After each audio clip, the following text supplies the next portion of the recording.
Hello, ladies and gentlemen. Welcome back to another episode here on African Confessions. The following story that you're going to be listening to, it comes from a translation of a message that I received.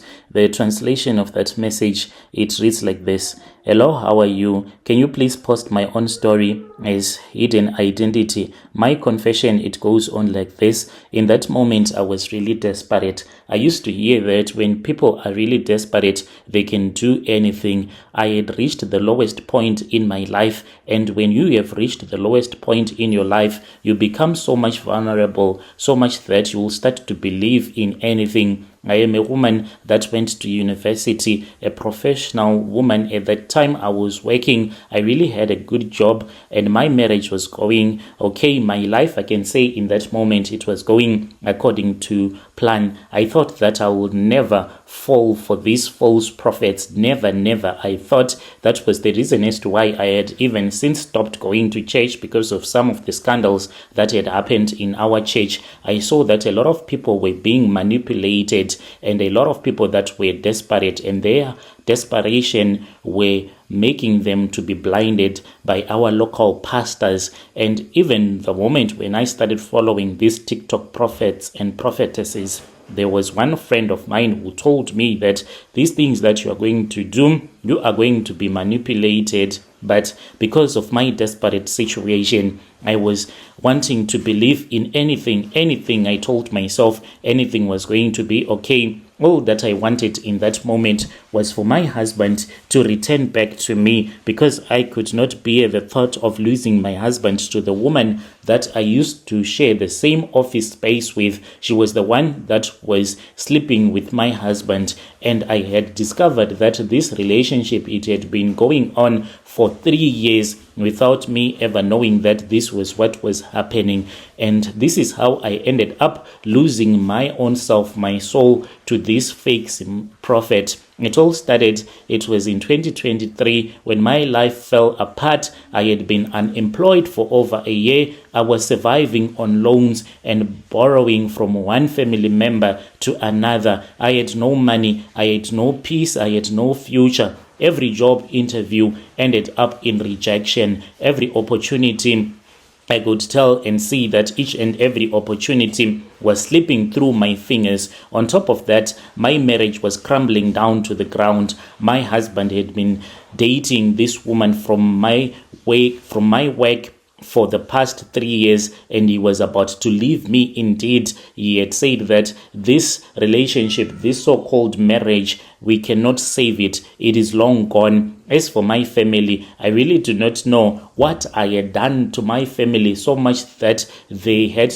to hate me in such a way. I had sacrificed almost all that I had for my family members. My family had stopped answering my calls because they were tired of hearing the same story over and over again. It was the same story month end. Please, just a little money for rent and I will pay you back. They knew that I would never do it because I was no longer working. I was drowning, so it seemed in bad luck. To make matters worse, my children, they had started hating me. They wanted to be with daddy at all the times, because whenever they were with me, it was hunger after hunger. They were always hungry, all my kids, and I knew that the reason as to why they wanted to be with their dad, it was because whenever they would be with their father, he was bribing them, giving them money. Worse, when I saw some pictures of some selfie pictures that they had taken with their so-called stepmom, who was the woman that I used to work with,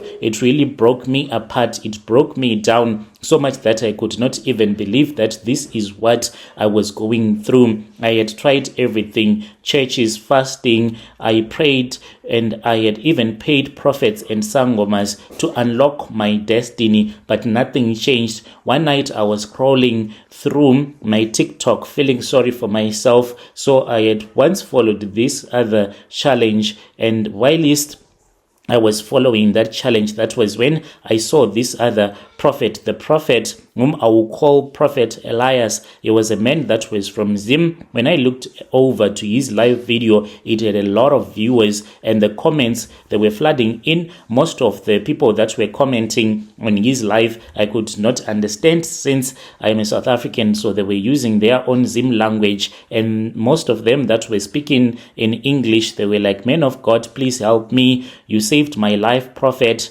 Papa, please locate me." And you'll be like, "Say amen." So I kept on typing amen. And one thing, he was handsome, and he was maybe in his mid-30s. He was wearing those Zim white robes that they use in their church. His voice was calm. And then in that moment, when I was busy looking at him, that was when he said, "I see a woman that is watching me right now." He said, closing his eyes as if he was in deep vision. "You have been struggling," he said, "for a long time. You are tired, you are crying, but your breakthrough is near. Type amen if this is you." My heart raced. Indeed, that was me. I typed amen so fast that my hands were shaking. Seconds later, one of his moderators sent me a private message. "The prophet has a word for you. Send a WhatsApp message to this number now." I did not even hesitate. Maybe this was my answer. God had finally located me. I sent a nervous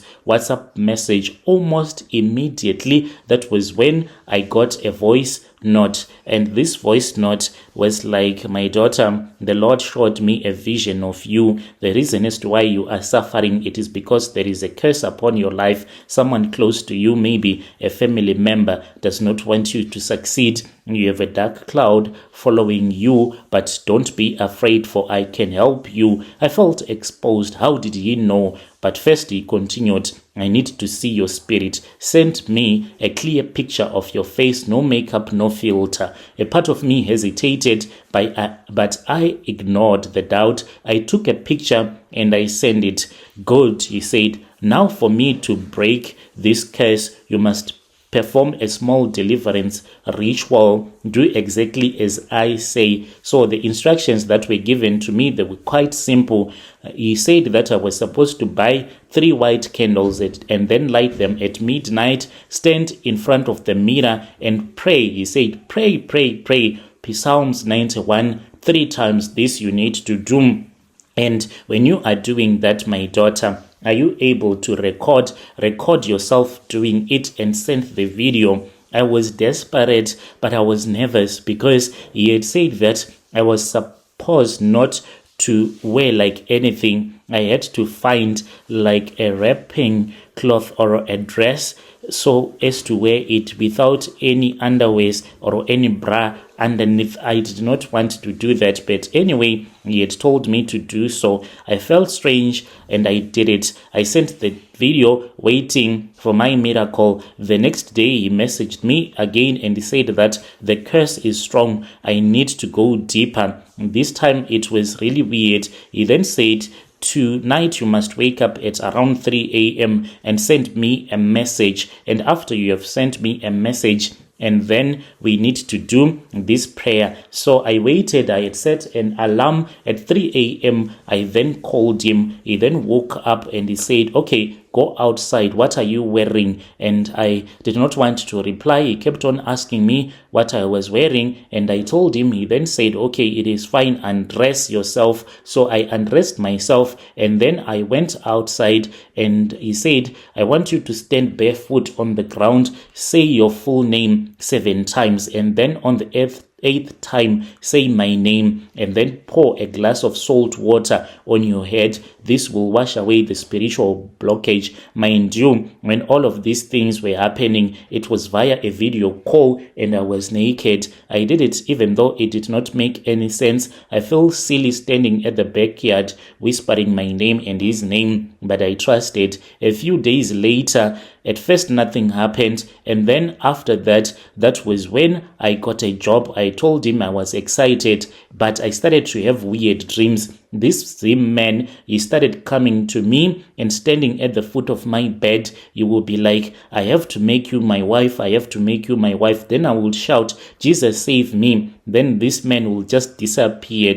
And when he told me to perform another prayer. So he said, this prayer that I want you to perform, it is a little bit different from the prayers. I want you to write your name and then underneath write my name. But my name and your name, they are supposed to be in red. And then when you go to bed, I want you to place it underneath your mattress. So I lied to him and I said I had done it. And then he saw that I did not do it, because he said, what kind of a dream did you have? And I said that I had a dream, but I don't remember. And he said, you did not do it. You are lying to me. The very next day, I had a strange dream. And he came to me and he said, you are going to be mine now. And then open the door. That is what he said. And you are mine now. And when I woke up, I just said, Jesus, Jesus, please help me. And then that sleep paralysis, it returned,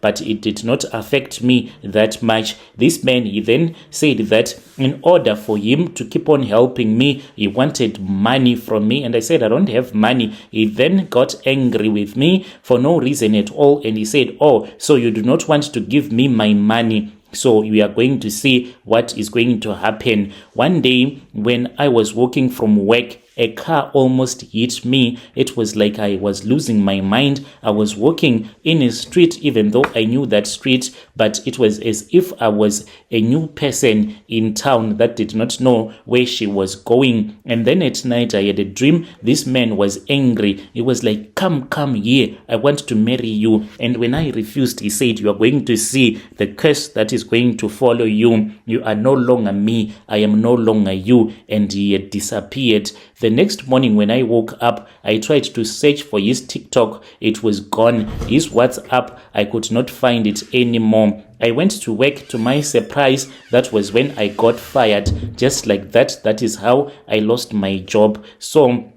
coming here on your platform, I need help because I went to another prophet. So this prophet is a South African. He said that this man, he used me for his rituals and he wanted to sleep with me. And when he saw that I was unwilling to do that part, he got mad at me. So I want someone who can assist me so that I can be purified as to what this prophet told me, that I need to be cleansed. But the disadvantage is that he also wants money, and he told me that we need to return back to his home, even though he is here in Joburg, but we need to go to Durban, where you will take me to a waterfall where he is going to cleanse me. So I have to sponsor for that trip, or else I have to wait for other people that will come to his place, people that have money that can sponsor for that trip. Then I can join and go with him. And when it can happen, I truly do not know when it is going to happen. So coming here on your platform, I just need help. If there is anyone who can reverse this case, I'll be so much